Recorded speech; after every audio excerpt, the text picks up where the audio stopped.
Hey everybody, it's Boardman21 and today's build is going to be the highest DPS build in the game.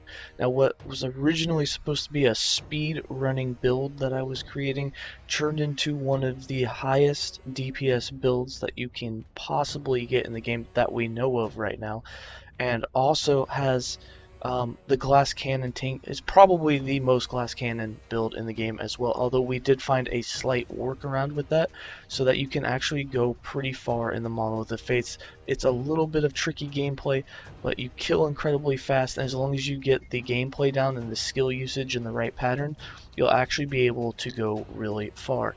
Now when I say the highest DPS build in the game, we're talking that this build can do more than 3 million damage per second.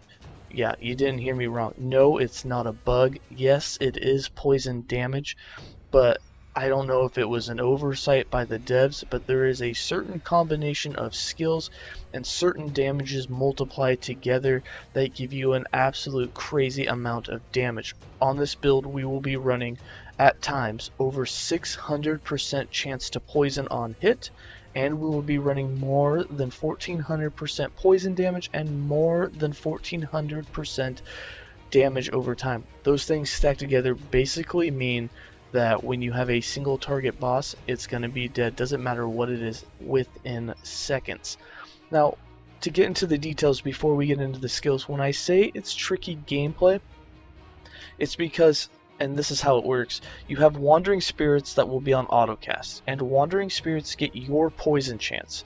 So when you get poison chance, say 600%, that means every one of your wandering spirits are going to have that same 600% poison chance. So this build's going to be a kite build for you. You're going to let wandering spirits do all of the damage for you. Now when wandering spirits do all of the damage, that means that you're going to want as many of them as possible, and you're going to want them to attack as fast as possible, and you're going to want to give them their poison darts so that they attack from a ranged distance. Now on top of that, the new skill Death Seal is what really ties this in. Now because we're running a low life build, when you use Death Seal, it takes away all of your ward and it caps your health at where it's at. Which means that right now you can see that we're running 29 health at the bare minimum. That when you use Death Seal, you have no ward and you're only going to have 29 health. That means that you're going to be instantly dead if you get hit even once. But the workaround is, if you use Death Seal and then you use Transplant at the exact same time, you can make Transplant make you immune for up to 7 seconds. Death Seal ends in 5 seconds, so the moment you come out of Transplant, Death Seal will also end, which means you start generating your ward back. So you are killable for like a split second between your health regenning, or your ward regenning, and the time that you come out of that immunity and Transplant. But usually in that time, everything is dead. And I mean everything. It doesn't matter if it's a fire golem, a beetle, as long as there's like not 100 enemies so that the poison can't stack, everything else is, all getting attacked. You're gonna have it all dead. And you really only want to use Death Seal when you run into a single target that you need to do a lot of damage with. Otherwise it's pointless because everything's just dying. Now when I said this was a speed run build, it is in the fact that you have wandering spirits on autocast, and all you have to do is just keep running and they'll kill everything behind you. You'll clear whole maps without even stopping. You just run to the end, you get to the boss, you use Death Seal, you Transplant, and the boss is going to be dead before you come out of it. Now what makes this build so powerful is Death Seal.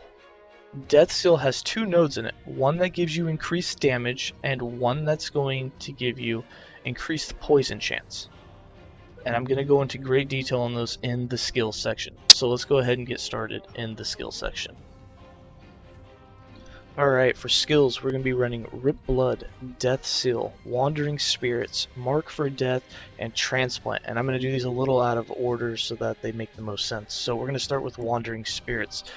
We're going to be using Wandering Spirits to get them to appear as fast as possible, for the skill to last as long as possible, and for the spirits to last as long as possible.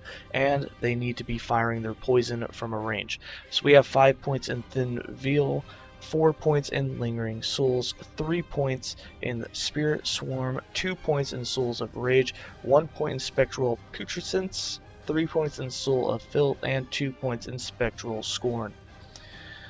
Then we have Transplant. Now for Transplant, we're just basically using this for casting Rip Blood 3 times for mana, although you don't need it, so you don't even have to take these notes, but I like it. You can do detonations if you want and get more bleed stacks. And the most important thing is the bone armor with the increased duration of bone armor.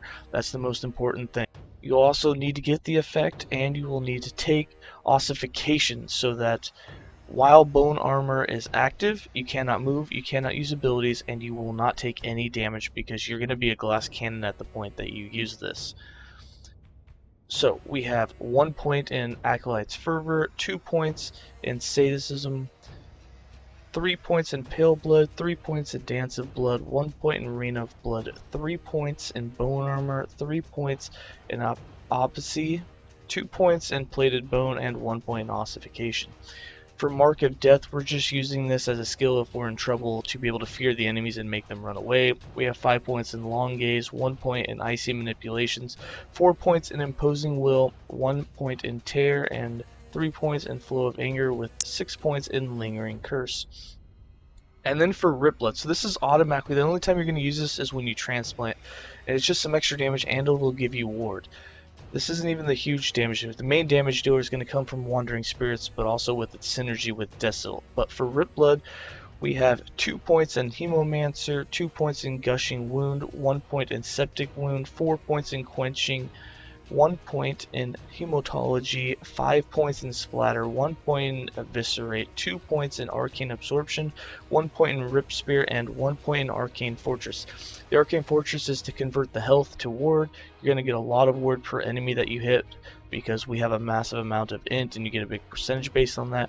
We also are getting some poison chance. This 40% bleed is turned to poison, so you get a 40% chance to poison when you use Rip Blood, and it's cast 3 times, so it's an extra stack.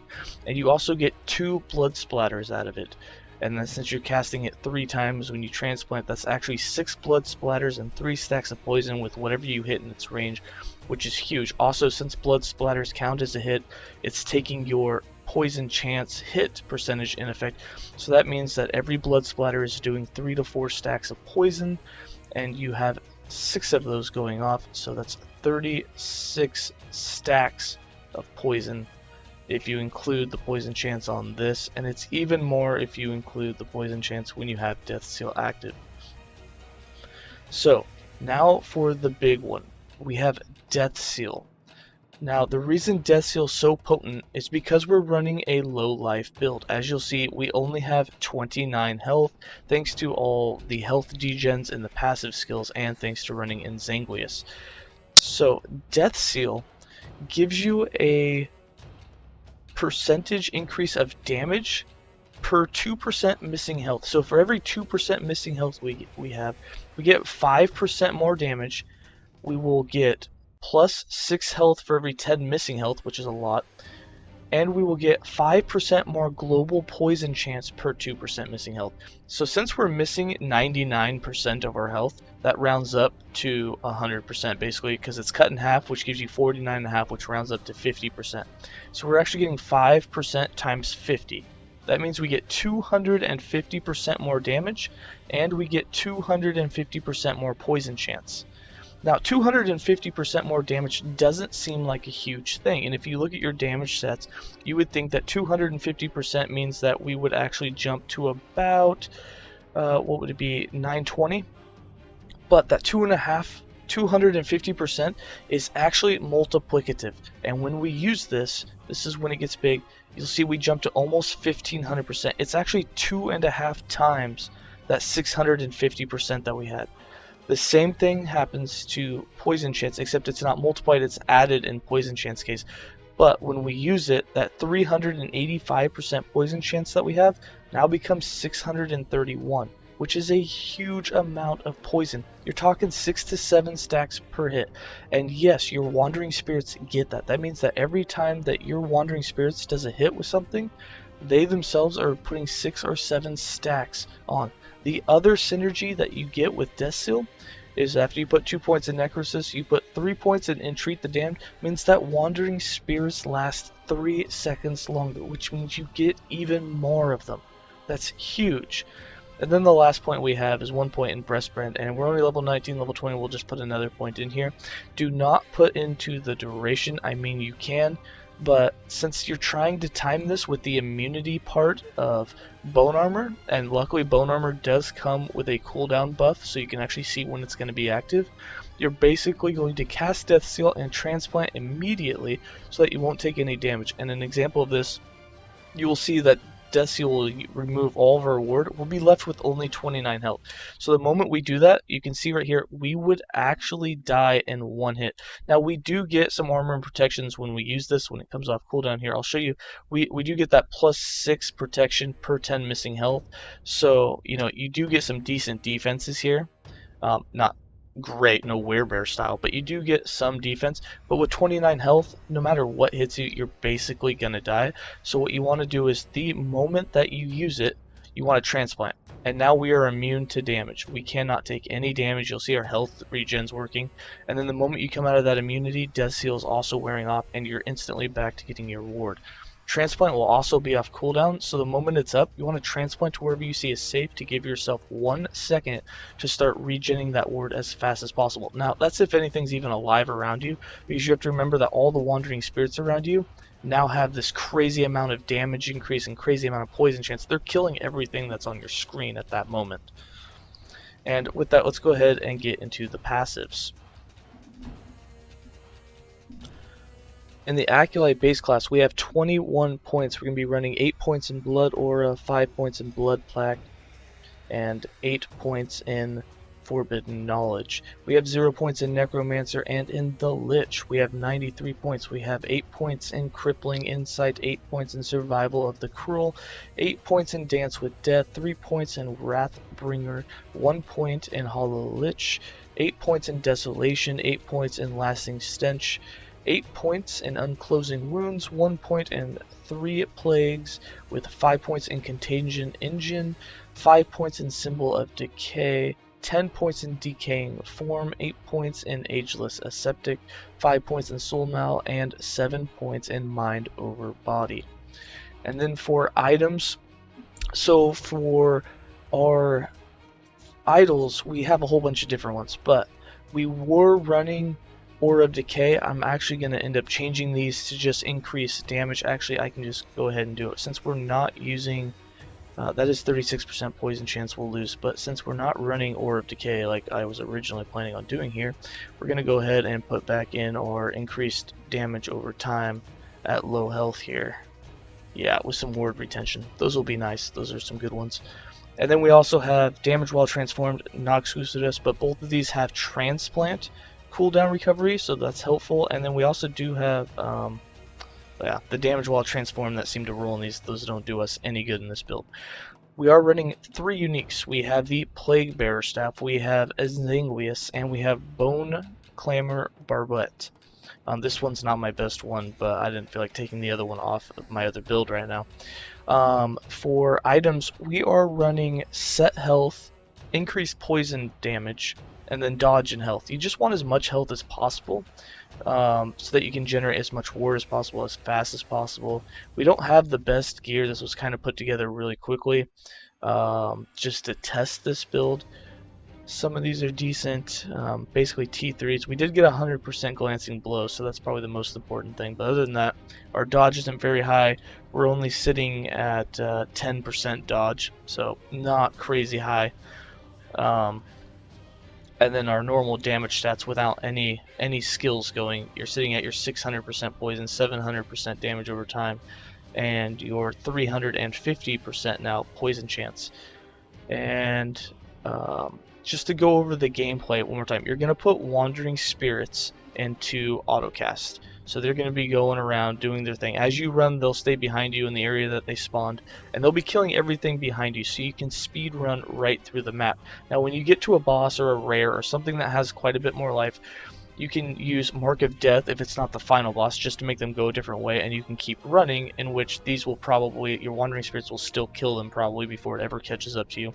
But when you get to the final boss, what you're going to want to do is you're going to want to use Death Seal. And the moment you use Death Seal, you want to transplant to make yourself immune, because you will have no life. So just boom, boom, you know, you're instantly immune. You can see the little stun thing. As soon as the stun's up, that means you can move again. You'll see there's about 1 second between the time that that you're out of that stun immunity to where you can start taking damage, and that the Death Seal releases.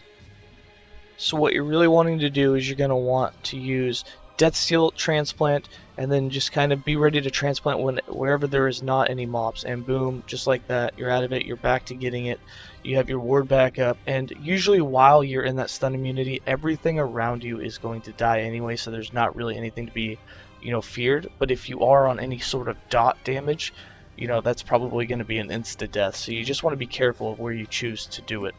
I tend to use Death Seal and then teleport super far away from the mobs, because it doesn't matter where you are, it's the Wandering Spirits doing the damage. It's not like you have to sit on top of it in a melee area. You can get off screen and be safe.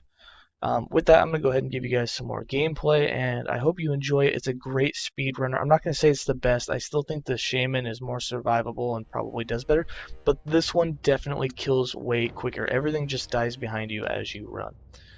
And once again, if you haven't subscribed to the channel, go ahead and subscribe. You're going to get videos like this all the time. All we do is last Epoch.